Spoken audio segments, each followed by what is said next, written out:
जय मंडल, जय भीम, जय जोहार, जय शमदान। नमस्कार साथियों, मैं अनुप सिंह विद्रोही, राष्ट्रीय अध्यक्ष मंडल आदमी।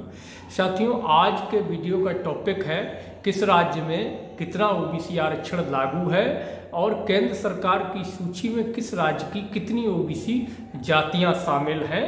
और इस सूचना का जानकारी का जो माध्यम है वो 14 अगस्त 2014 को सदन में भारत सरकार के सामाजिक न्याय एवं अधिकारिता मंत्रालय द्वारा दिया गया जवाब है। उसके माध्यम से हम आपको ये जानकारी देंगे। इससे पहले मेरा आपसे निवेदन है, अपील है कि यूट्यूब चैनल को सब्सक्राइब कर लें, बेल आइकन के बटन को प्रेस कर नोटिफिकेशन को ऑन कर लें, कमेंट में अपनी राय जरूर व्यक्त करें और हर वीडियो को अधिक से अधिक शेयर करें। साथियों से बोलें कि वो इस चैनल को सब्सक्राइब करें ताकि ऐसी तमाम जानकारी आपको व आपके साथियों को और समाज को मिलती रहे। इस वीडियो के माध्यम से अपना कोई मीडिया नहीं है, यही मीडिया है और इसी के माध्यम से हम आपको जानकारी देंगे। तो शुरू करते हैं आज के टॉपिक पर चर्चा। सबसे पहले बात करेंगे आंध्र प्रदेश की। आंध्र प्रदेश में राज्य के शिक्षण संस्थानों और नौकरियों में 29% ओबीसी आरक्षण है। ये जो है 5 भागों में आंध्र प्रदेश में विभाजित है। BCA 7% है, BCB 10% है, BCC 1% है, BCD 7% है, BCE 4% है। अरुणाचल प्रदेश राज्य में ओबीसी आबादी नहीं है, ये सरकार का कहना है, इसलिए कोई आरक्षण अरुणाचल प्रदेश में नहीं दिया गया। असम में 27% ओबीसी आरक्षण है। बिहार राज्य में आरक्षण जो है वो 12 और 18 यानी कि 30% ओबीसी आरक्षण है। BC2 12% और BC1 18% और ओबीसी महिला आरक्षण 3% है। छत्तीसगढ़ में राज्य सेवाओं में ओबीसी को 14% आरक्षण है। दिल्ली जो राष्ट्रीय राजधानी क्षेत्र है उसके सिविल पदों एवं सेवाओं में 27% ओबीसी आरक्षण है। गोवा में ओबीसी को 27% आरक्षण है। गुजरात में राज्य की सरकारी सेवाओं में 27% ओबीसी आरक्षण है। हरियाणा में तृतीय और चतुर्थ श्रेणी की सेवाओं में 27% आरक्षण है। प्रथम और द्वितीय श्रेणी की राज्य सेवाओं में 10% आरक्षण है। वहीं हिमाचल प्रदेश में प्रथम द्वितीय श्रेणी की सेवाओं में 12% ओबीसी आरक्षण है। तृतीय और चतुर्थ श्रेणी की सेवाओं में 18% ओबीसी आरक्षण, यानी कि दोनों जगह पूरा 27 नहीं है। जम्मू कश्मीर की अगर बात की जाए तो कमजोर एवं वंचित तबका जो सामाजिक जातियां हैं 2%, नियंत्रण रेखा के नज़दीक के क्षेत्रों के लोगों को 3%, पिछड़े इलाके के लोगों को 20% और लोगों को सीधी भर्तियों में आरक्षण दिया गया है। वहीं पदोन्नति से नियुक्त के मामले में पिछड़े इलाके के निवासियों को 10%, वास्तविक नियंत्रण रेखा के नज़दीक रहने वाले लोगों के लिए 2% और कमजोर एवं वंचित वर्ग के लिए 1% आरक्षण का प्रावधान है। झारखंड में भी मात्र 14% ओबीसी आरक्षण है। कर्नाटक में शैक्षणिक संस्थानों में प्रवेश और राज्य सिविल सेवा और कर्नाटक सरकार के निगमों में 32% और केरल में 40% आरक्षण है। मध्य प्रदेश में मात्र 14% आरक्षण है। महाराष्ट्र में विशेष पिछड़ी श्रेणी में 2%, अन्य पिछड़ा वर्ग को 19% आरक्षण है। मणिपुर में 27% ओबीसी आरक्षण है। मेघालय में ओबीसी के रूप में समुदायों को चिन्हित नहीं किया गया, यानी कि मेघालय में भी अरुणाचल प्रदेश की तरह सरकार का कहना है कि यहाँ ओबीसी नहीं रहता, इसलिए यहाँ कोई आरक्षण नहीं है। मिजोरम में सरकार का कहना है कि ओबीसी राज्य में नहीं रहता है। नागालैंड में भी सरकार का ये कहना है कि राज्य में ओबीसी नहीं है। उड़ीसा में राज्य सरकार की सेवाओं में 27% ओबीसी आरक्षण है। पंजाब की सीधी सरकारी भर्ती में 12%, शैक्षणिक संस्थानों में मात्र 5% ओबीसी आरक्षण। आप सोचिएगा। राजस्थान में राज्य सेवाओं में ओबीसी को मात्र 21% आरक्षण है। सिक्किम में सीधी भर्ती में राज्य सरकार की सेवाओं व सार्वजनिक निगमों में 21% ओबीसी आरक्षण है। वहीं तमिलनाडु में राज्य स्तर की सेवाओं में पिछड़े वर्ग के लिए 26.5%, पिछड़ा वर्ग मुस्लिम के लिए 3.5%, अत्यंत पिछड़ा वर्ग डिनोटिफाइड कम्युनिटी के लिए 20% जो है आरक्षण है सबसे ज़्यादा तमिलनाडु के अंदर। त्रिपुरा में राज्य सरकार में ओबीसी कोटा नहीं है। यहाँ भी सरकार का ये कहना है कि राज्य में ओबीसी नहीं रहता है। उत्तर प्रदेश में 27% ओबीसी आरक्षण है। उत्तराखंड में राज्य सरकार की सेवाओं में 14% ओबीसी आरक्षण है। पश्चिम बंगाल राज्य सरकार की सेवाओं में मात्र 17% ओबीसी आरक्षण है। पश्चिम बंगाल में मात्र 17%। अंडमान निकोबार द्वीप समूह में 38% है। चंडीगढ़ की राज्य की सरकार की सेवाओं में 27% है। दमन और दीव राज्य सरकार की सेवाओं में 27% ओबीसी आरक्षण है। दादरा और नगर हवेली में राज्य सरकार की सेवाओं में मात्र 5% आरक्षण है। लक्षद्वीप में सरकार का कहना है यहाँ भी ओबीसी आबादी नहीं है।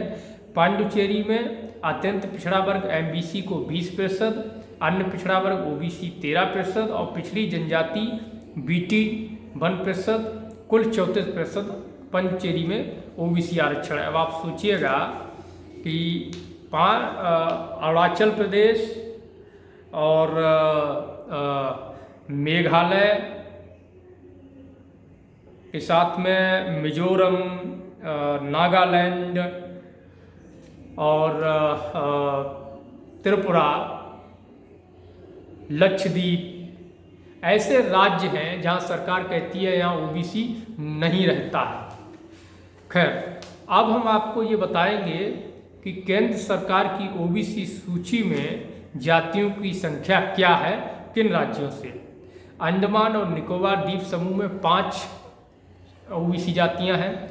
आंध्र प्रदेश में 112 केंद्र सरकार की सूची में ओबीसी जातियां हैं। असम में 28 ओबीसी जातियां हैं।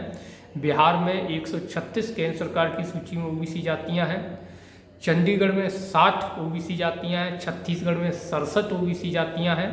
दमन और दीव में 44 ओबीसी जातियां केंद्र सरकार की सूची में हैं और दादरा नगर हवेली में 10 ओबीसी जातियां केंद्र सरकार की सूची में हैं। दिल्ली में 57 ओबीसी जातियां केंद्र सरकार की सूची में हैं। गोवा में 20 ओबीसी जातियां केंद्र सरकार की सूची में हैं। गुजरात में 104 ओबीसी जातियां केंद्र सरकार की सूची में हैं। हरियाणा में 74 ओबीसी जातियां केंद्र सरकार की सूची में हैं। हिमाचल प्रदेश में 56 ओबीसी जातियां केंद्र सरकार की सूची में हैं। जम्मू कश्मीर से 23 ओबीसी जातियां केंद्र सरकार की सूची में हैं। झारखंड से 134 ओबीसी जातियां केंद्र सरकार की सूची में है। कर्नाटक से 199 ओबीसी जातियां केंद्र सरकार की सूची में है। केरला से 83 ओबीसी जातियां केंद्र सरकार की सूची में है। महाराष्ट्र से 261 ओबीसी जातियां केंद्र सरकार की सूची में है। मणिपुरम से 4 ओबीसी जातियां केंद्र सरकार की सूची में है। उड़ीसा से 200 ओबीसी जातियां केंद्र सरकार की सूची में है और पांडुचेरी से 59 ओबीसी जातियां केंद्र सरकार की सूची में है। पंजाब से 68 ओबीसी जातियां केंद्र सरकार की सूची में है। राजस्थान से भी 68 ओबीसी जातियां केंद्र सरकार की सूची में। सिक्किम से 10 ओबीसी जातियां केंद्र सरकार की सूची में है।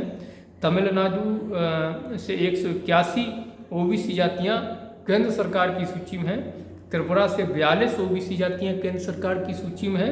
उत्तर प्रदेश से 76 ओबीसी जातियां केंद्र सरकार की सूची में है और उत्तराखंड से 78 ओबीसी जातियां जो है वो केंद्र सरकार की सूची में है। पश्चिम बंगाल से 99 ओबीसी जातियां केंद्र सरकार की सूची से और तेलंगाना से 87 ओबीसी जातियां केंद्र सरकार की सूची से। कुल मिलाके केंद्र सरकार की सूची में 2513 ओबीसी जातियां हैं। ये 2014 अगस्त 2014 की जो रिपोर्ट है उसके अनुसार ये जो जानकारी है केंद्र सरकार की सूची में जो जातियां हैं और किन राज्यों में कितना प्रतिशत ओबीसी आरक्षण है, इसकी हमने पूरी जानकारी आपको विस्तार से दी है और आगे भी इसी तरीके की जानकारी आपको मिलती रहेगी। इसलिए आप जुड़े रहें, सब्सक्राइब करें, साथियों को शेयर करें, उनसे अपील करें कि वो चैनल को सब्सक्राइब करें, वीडियो को शेयर करें और कमेंट में अपने विचार रखें। आप हमें बता भी सकते हैं कि आप किस तरह की और जानकारी चाहते हैं, वो जानकारी भी आपको दी जाएगी। आगे मंडल कमीशन की सिफारिशों को भी विस्तार से वीडियो फॉर्म में समझाया जाएगा और अन्य जो महत्वपूर्ण जानकारी है उसको भी आपके साथ में शेयर किया जाएगा ताकि आपको जो वास्तविक जानकारी है ओबीसी आरक्षण से संबंधित, मंडल कमीशन से संबंधित, ओबीसी के अधिकारों से संबंधित और OBC, SC, ST, minority, Pasmanda समाज के महापुरुषों और आंदोलन से संबंधित जो जानकारी है वो आपको मिलती रहे। साथ ही आपको हमारे इस चैनल पर हमारे द्वारा जो आत्मसम्मान मंडल संकल्प यात्रा चलाई जा रही है, 18 महीनों का कार्यक्रम है, उसकी भी जानकारी आपको मिलती रहेगी। अभी बिहार में चल रही है, बिहार में चुनाव है, जिसकी वजह से आचार संहिता है, जिसके चलते चुनाव तक के लिए हमने यात्रा के कार्यक्रम को पोस्टपोन किया है। चुनाव आचार संहिता खत्म होते ही कार्यक्रम शुरू हो जाएगा और ये 7 राज्यों के करीब 150 के आसपास जिलों में ये यात्रा जाएगी और 17 फरवरी 2024 तक ये यात्रा चलेगी। मैं अपील इसलिए आपसे बार बार करता हूं कि आप चैनल को सब्सक्राइब करें और वीडियो को अधिक से अधिक शेयर करें, क्योंकि अपने पास कोई मीडिया नहीं है, कोई भी किसी भी तरह का मीडिया नहीं, कोई भी इस कार्यक्रम को मंडल संकल्प यात्रा को दिखाने वाला नहीं है, चाहे वो किसी भी तरह का मीडिया हो। आप देख ही रहे होंगे जो पिछला कार्यक्रम चला, अब तक उसको नहीं दिखाया किसी ने, आगे भी 24 तक कार्यक्रम चलेगा, 2024 तक कोई दिखाने वाला नहीं है। इसलिए आप यहाँ जुड़े, चैनल को सब्सक्राइब करें, नोटिफिकेशन ऑन करें, अन्य साथियों से भी बोलें कि वो चैनल से जुड़ें, सब्सक्राइब करें, नोटिफिकेशन ऑन करें और संभव है तो यात्रा में शामिल हों, सहयोग करें, तन से, मन से, धन से, जैसे भी आप कर सकते हैं, ताकि ओबीसी का आंदोलन मजबूत हो, हक अधिकारों की लड़ाई मजबूत हो। शुक्रिया। जय मंडल, जय ओबीसी, जय संविधान, जय भीम, जय फुले, जय पेरियार, जय जोहार। क्रांतिकारी साथियों, यदि आप संवैधानिक अधिकारों, जातिवाद जनगणना, मंडल कमीशन, बहुजन महापुरुषों की वैचारिक समता, समानता और सामाजिक न्याय के आंदोलन को मजबूत बनाना चाहते हैं तो हमारी आपसे गुजारिश है कि हमारे चैनल को सब्सक्राइब करें व बेल आइकन के बटन को दबाएं। वीडियो को अधिक से अधिक शेयर करें व अपनी यथासंभव शक्ति अनुसार हमें आर्थिक सहयोग करें।